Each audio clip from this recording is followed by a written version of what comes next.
Voici une vidéo pour expliquer un petit détail concernant l'ajout de fichiers imprimés. Donc ici, dans l'exemple, j'ai le fichier imprimé qui est un PDF. Et là, vous voyez que quand je fais un ajout comme ça, n'importe quel ajout sur une page de bloc-notes, ça se retrouve dans une boîte. Et une boîte, c'est mobile. Puis, ce qu'on attend des élèves, c'est qu'ils complètent en créant des boîtes. Donc, comprenez qu'il s'agit d'une boîte par-dessus une boîte. Donc, c'est pas simple. Les élèves, parfois, peuvent tâtonner. Donc, la vraie façon de faire, c'est le double clic au bon endroit. Sauf que, bref, on comprend que c'est propice à faire des erreurs et à perdre parfois, si je fais le bouton arrière, à perdre l'arrière-plan.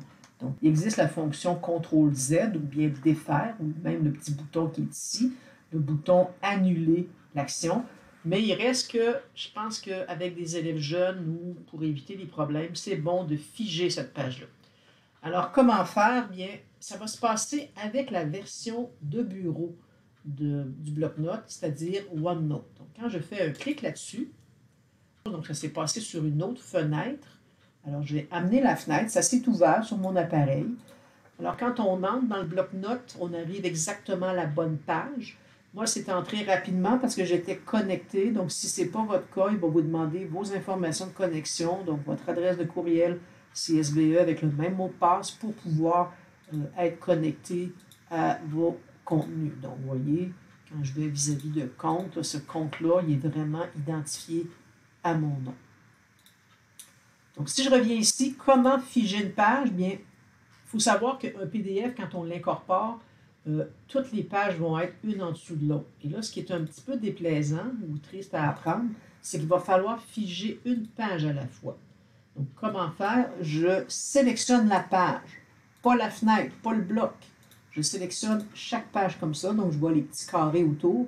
Et là, avec un clic droit, je vais définir l'image comme arrière-plan. Donc, c'est fait. Je me retrouve avec une boîte vide. Alors, je peux l'enlever si je veux. Mais bref, on voit maintenant que c'est hyper facile de compléter. Donc, je le répète, s'il y a plusieurs pages, il va falloir dérouler et aller le faire sur chaque page jusqu'à ce qu'on ait ce qu'on veut. Une fois que c'est terminé, la synchronisation est supposée d'être faite automatiquement. Si ce n'est pas le cas, vous pourrez venir ici sur le bloc-notes et faire un clic droit pour synchroniser maintenant, ou bien aller voir l'état. Moi, j'aime bien aller voir l'état de la synchronisation pour pouvoir forcer la synchronisation. Donc, voyez, c'est bloc-notes. J'ai vu que c'était fait à 12h09. Donc, dans mon cas, si je regarde, vous ne le voyez pas, mais sur mon heure d'ordinateur, ça vient d'être fait. Si ça n'avait pas été fait, synchronisez maintenant. Mais bref, ce que je dis là, c'est vraiment au cas où il y a des problèmes de synchro, on peut forcer. Alors maintenant que c'est fait, je vais enlever la fenêtre et revenir ici, puis dire « Continuer » ici, parce que c'est comme ça que je l'ai laissé. En ce moment, il n'y a rien de changé, donc je vais actualiser cette page-là.